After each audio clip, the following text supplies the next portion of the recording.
Day 3 of the 2022 NFL Draft is off and running. Welcome into the Broncos Breakdown by Chat Sports. I'm your host, Matthew Peterson. And Denver has made 2 early selections here in round 4. Starting things off with Damarri Mathis, a corner out of Pittsburgh. We'll break that pick down. But right afterwards, after going 115, at 116, they pick a guy that we have to give a nickname to, Eyioma Uwazurike. I think I got that right. Defensive lineman out of Iowa State. We're going to break down these picks here. Let's recap what Paton has done so far, though, in the draft, right? Held on at pick 64, took his time, waited, went Nik Bonitto, edge rusher from Oklahoma. Then, after a little trade action, he gets Greg Dulcich, the tight end from UCLA. And now, here early in day 3, it's Damarri Mathis to help, add some depth in that secondary position. The corner from Pitt, and Eyioma Uwazurike, or as I'm going to call him, EU, because that's a B of a name to go after, defensive lineman from Ames, Iowa. So, grade those picks for me, right? Get down in the comments section. Let me know, let George Paton know what you think about these last 2 selections.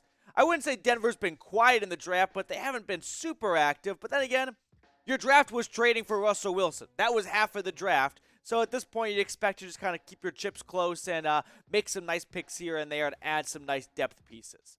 Let's start things off by taking a deeper dive into Damarri Mathis, the corner from Pitt.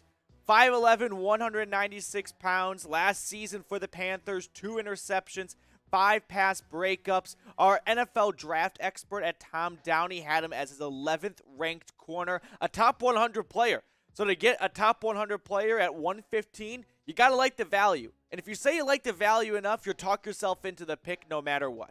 The notes on this guy, though. Good solid tackler, a run defender for a corner, which you like to see. Works better in shorter areas than deep downfield, which kind of means he doesn't have that explosiveness speed necessarily to go foot for foot with some of the faster wide receivers out there.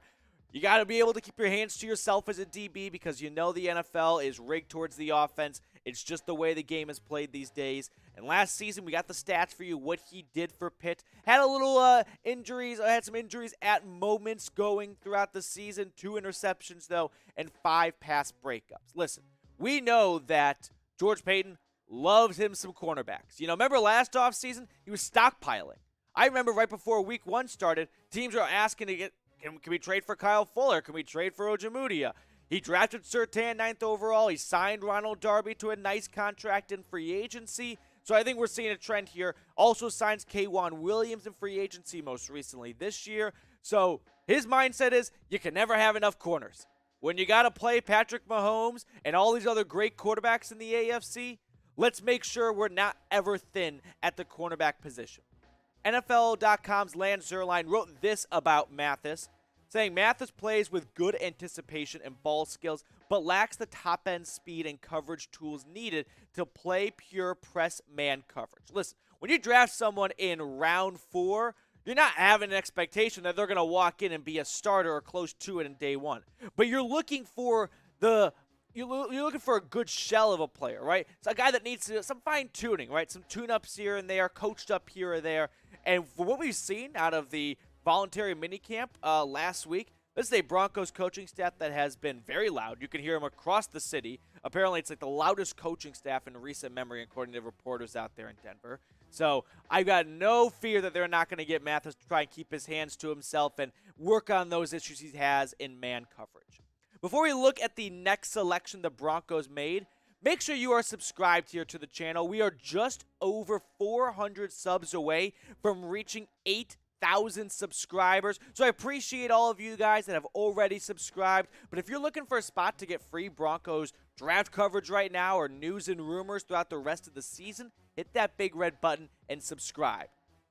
Also, if you're watching the draft on ESPN or on TV and you're like, why does Twitter know all the picks and we're still 5 picks behind? Well, dump the pumpkin pie crew and come on over to Chat Sports because we've got the most up-to-date picks coming your way. We're breaking it down. We're keeping you entertained while doing so. So make sure you go over to youtube.com/chatsportstv. Click that thumbnail and you'll be locked in for the best NFL draft coverage for Day 3, the finale. Now the guy that's going to make tongue twisters across Mile High, Eyioma Uwazurike, the defensive lineman from from Iowa State. 9 sacks last season. So, wow. You're finding a 9-sack guy in round 4. Yeah, you're going to be happy about that. 6'6", 316 pounds. The scouting report on EU. Really interesting length and athletic ability. So when you're 6'6" and you're over 300 pounds, sometimes people think, well, you got the size, but do you have the speed? He doesn't have maybe the top-notch quickness you would like to see. It's a bit of the reason why he's not a day 2 pick. 6-year player also, who took some time to develop and mature as a player. Another interesting note here is Paton going a little bit older, right? Drafting a guy in his mid-20s, 24, 25-ish, instead of going with a younger guy at 21. Athletic testing, Tom Downey believes, was just okay for his size, and partially a reason why he fell all the way to round 4 when you have 9 sacks last season. NFL.com's Lance Zierlein wrote this about EU. Uwazurike's combination of size, length, and athleticism makes him an intriguing defensive line projection at the next level. He has played every defensive line position in both odd and even fronts and was productive doing so. And I think that last note is very important because you don't want to draft someone in day 3 who can only do one thing for you. You're looking for versatility. You're looking for a guy who can walk in and go like, yep, I can do that. I can be useful to you. We're also looking for special teams players here, okay? And that's where Mathis, and to bring him back in the fold on this, and EU can help, offer some depth and help in that department right there. Because let's face it, special teams last season under McMahon sucked.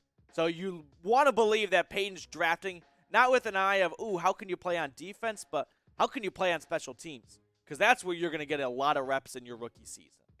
Denver's got more picks coming your way, so who do you want to see Denver draft next?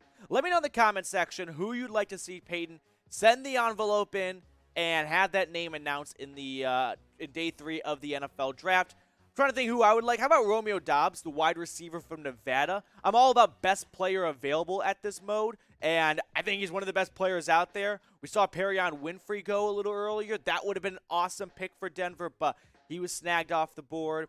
We're going to recap what Denver has done so far in the draft. Just a quick refresher because, the draft's a ton to digest here. So Nik Bonitto, edge rusher from OU, 64th overall. Greg Dulcich, the tight end from UCLA, pick number 80 after trading back with the Houston Texans. Damarri Mathis, the corner from Pitt.